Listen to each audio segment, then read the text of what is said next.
Yeah.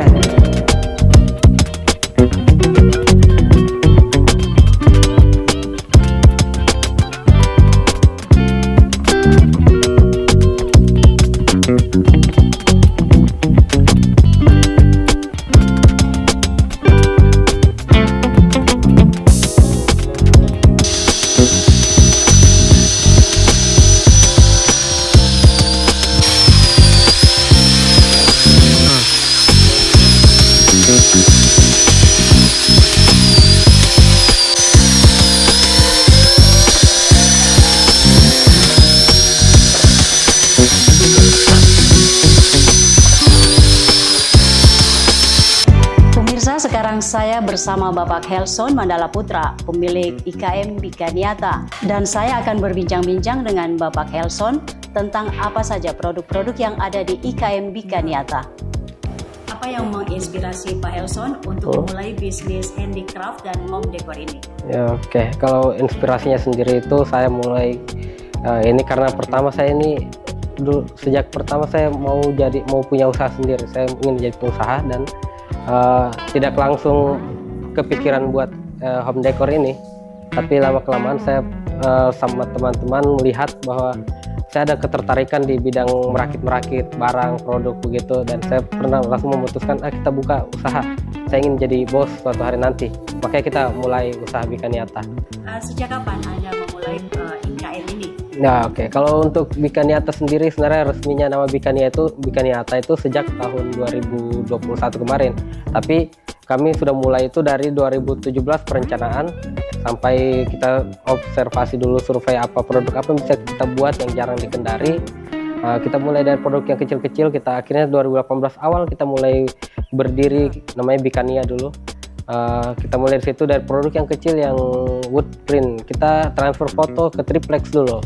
Dari situ alat-alat kita masih manual sekali, masih hanya yang kami miliki hanya cutter sama triplex sama satu lem, dan itu yang kita print. Mulai dari situ mulai menjual, lama-kelamaan sudah mulai ada modal, kita kumpulkan alat-alat. Nah, lama-kelamaan kita mulai buat furnitur, dan sampai sekarang terus berkembang model-model furniturnya. Yang membedakan produk kerajinan tangan dari Bika Niata ini dengan produk serupa di pasar apa saja, Pak? Sebenarnya intinya itu ada dua. Yang pertama, kalau untuk dibandingkan dengan yang di pasaran kebanyakan itu kan sudah ukurannya sudah konstan, tidak bisa berubah-berubah. Jadi orang datang ambil langsung itu ukurannya. Jadi ruangan yang menyesuaikan. Kalau di kami produk menyesuaikan ruangan, jadi orang biasa datang kasih ukuran dengan model, kami buat model yang sama dan ukuran yang dia minta. Kemudian kedua, untuk masalah harga, kalau kebanyakan orang itu hitungnya per meter, kami di sini masih hitung per bahan yang dipakai untuk ini seberapa banyak, dan itu yang dijadikan patokan untuk harganya. Bagaimana Anda memperoleh keterampilan untuk membuat kerajinan tangan Bika Niata ini? Oke. Kalau itu alhamdulillah ini kami belajar sendiri sebenarnya, otodidak. Jadi mulai dari yang kecil-kecil. Jadi kita tidak langsung bisa bikin yang beginian. Dulu waktu pertama sekali saya tidak pernah bayangkan bagaimana caranya bisa bikin lemari, meja TV. Saya masih sulit bayangkan, tapi sekarang sudah bisa itu karena saya sudah bisa melakukan semua keterampilan dasarnya, terus tinggal dikembangkan, dan itu dipelajari sendiri dan berdasarkan lingkungan juga. Kalau cara memasarkannya bagaimana? Memasarkan produk ini apakah dia lewat online atau offline? Oh ya, kalau untuk pemasaran kami itu memang kayak 90% di online, di Instagram dan kadang-kadang Facebook juga. Di Instagram, dominan di Instagram. Kalau offline-nya paling mulut ke mulut saja, cerita-cerita ke teman. Makanya kami pertama itu yang target pasar kami pertama itu teman-teman dulu waktu pertama buka. Kami kan punya organisasi, ikut komunitas juga. Nah, di situ pemasaran pertama kita teman-teman komunitas. Dari situ sudah mulai dikenal. Akhirnya di online-nya sudah mulai banyak followers. Nah, di situ sudah mulai ada terus orderan sampai sekarang. Jenis-jenis produk apa saja yang dihasilkan oleh IKM Bika Niata ini? Oke, kalau untuk jenis produk mayoritas orang itu memesan di sini meja TV, rak-rak dan meja tamu, dipan juga, lemari juga. Itu di sini ya macam-macam sih. Tapi kebanyakan kita buat meja tamu dengan meja kerja, dengan meja TV itu. Banyak Iya, kebanyakan meja dengan rak, terakhir rak. Nah, kalau kursi kita masih belum terlalu menerima berbagai model kursi. Terus apanya tadi ya untuk omset ya. Omsetnya per bulan itu berapa? Kalau untuk omset sendiri kemarin kita kan sudah ada pencatatan keuangan. Jadi kalau untuk pemasukan dan pengeluaran itu main-main di 20-an kalau untuk pemasukan pengeluarannya. Tapi itu anunya yang masuk sama keluar.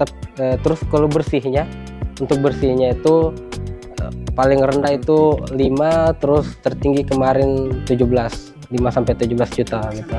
Iya. Kalau lagi sepi sekali itu dulu pernah 5, tapi sekarang alhamdulillah sudah mulai di atas 10. Jumlah karyawan IKM Bikaniata ini berapa, Pak?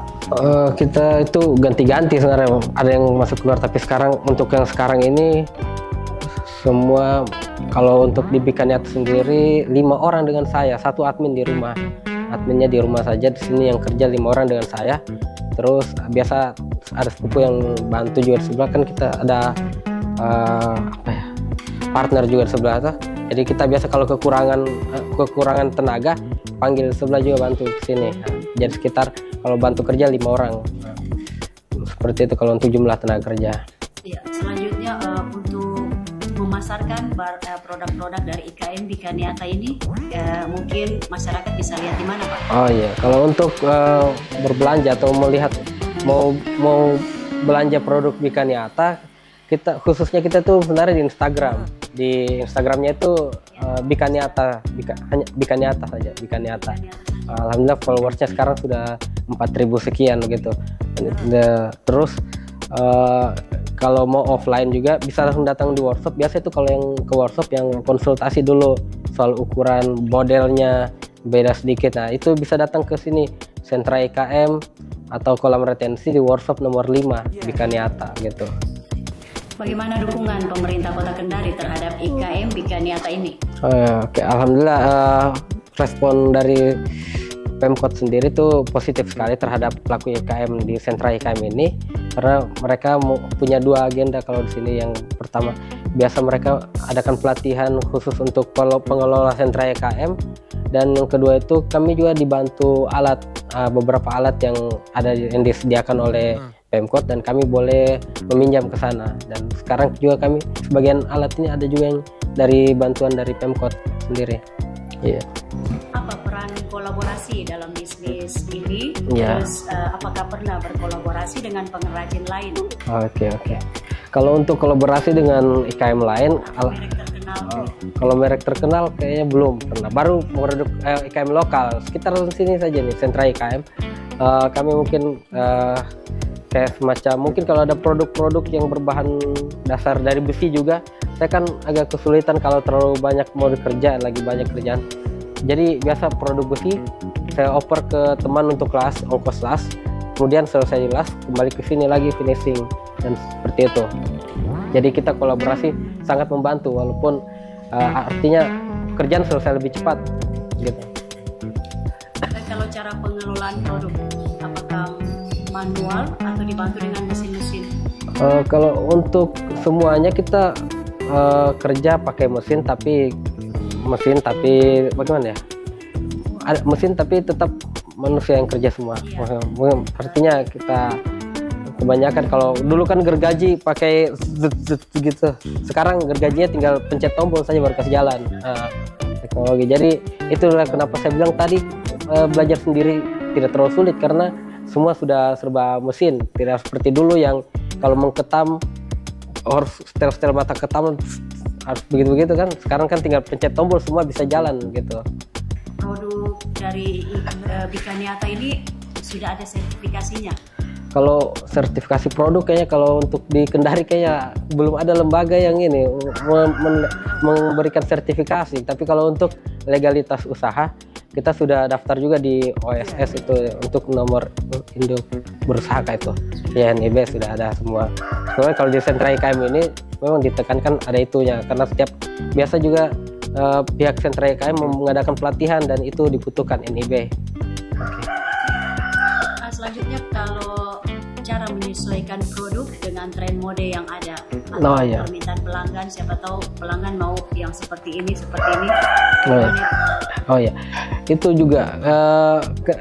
juga salah satu alasan kenapa produknya Bikaniata itu selalu bervariasi, karena memang permintaan dari pelanggan itu berubah-ubah, dan kami juga melihat itu bahwa model sekarang seperti ini. Nah, itu yang kalau dari pelanggan sudah ada 2 orang atau 3 orang yang sudah memesan model yang mirip atau serupa, nah itu yang kami gencarkan untuk promosi, karena kayaknya sedang musimnya ini, jadi kita harus jadi itu yang kita promosikan lebih banyak seperti itu ya. Semua sumbernya dari tren dari pelanggan juga. Bagaimana melacak perkembangan bisnis dari Bapak dari segi penjualan, pendapatan dan pertumbuhannya? Oh iya, kalau untuk mulai dari segi pertumbuhan ekonominya dulu ya, pendapatan, penjualan ya. Kalau kami itu alhamdulillah sejak tahun lalu saya sudah mulai terapkan ini pencatatan keuangan. Jadi ada admin itu di rumah, dia tinggal mencatat pengeluaran, pemasukan, dan di awal bulan terus dikeluarkanlah itu total pendapatan bulanan ini begitu sekian. Dan itu, dan dari situ kita sudah lihat keuntungan terbesar di produk apa, yang ini di mana. Nah, kemudian untuk pertumbuhan Bikaniata sendiri secara umum, saya biasa pakai target tahunan, seperti tahun ini harus bisa ini, tahun depan harus bisa itu. Jadi alhamdulillah, kayak HPL ini kan kita mulai baru tahun lalu kayaknya. HPL itu sebelumnya belum pernah main HPL, tapi kita sudah target harus bisa tahun depan. Nah, kayak sekarang kan kita belum bisa kitchen set, tapi sudah target tahun depan harus bisa kitchen set. Nah, makanya kita mulai terima produk-produk yang besar-besar seperti ini, karena kita merasa sudah bisa, hanya tinggal diasah lagi kemampuannya.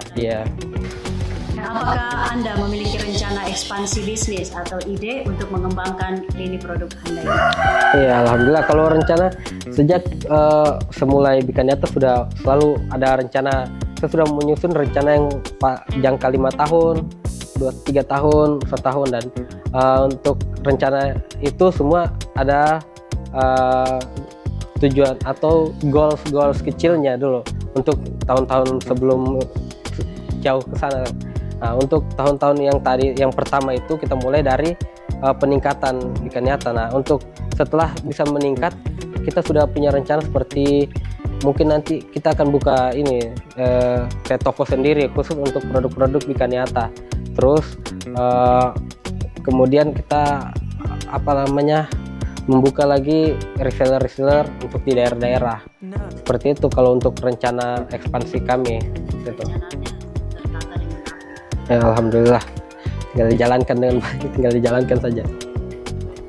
Selanjutnya, apakah Anda memiliki saran atau tips bagi mereka yang tertarik untuk memulai IKM Handicraft ini? Oh iya, itu saran buat semuanya teman-teman yang baru mau mulai ke bisnis seperti ini. Intinya pertama, mencoba dulu, lakukan dulu yang mudah, tidak perlu langsung lihat yang sulit, langsung kerja yang sulit, karena semuanya bisa dilakukan kalau kita sudah bisa dasar-dasarnya, tinggal dikembangkan, diasah, diulang-ulangi terus, repetisi sampai ahli, dan di situ baru kita akan bisa dengan sendirinya menemukan celah di mana kesalahannya dan jadi ahli gitu. Jadi intinya dilakukan dulu, jangan dulu berpikir terlalu jauh. Seperti itu.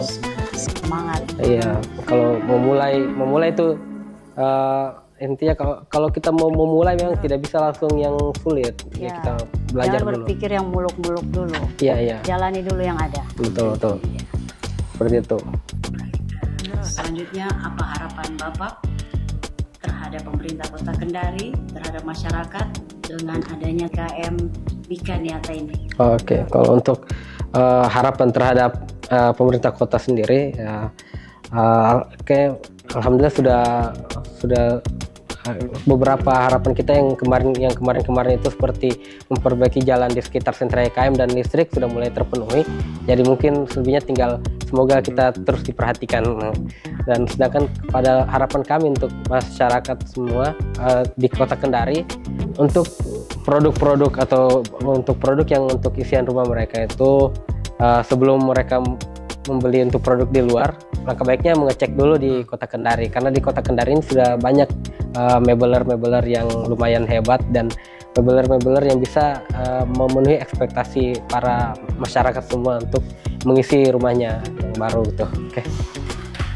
Itulah tadi bincang-bincang kami bersama Bapak Helson Mandala Putra, pemilik IKM Bikanyata Handicraft dan Home Decor ini. Selanjutnya kami akan melihat-lihat produk-produk yang ada di IKM Bikanyata ini.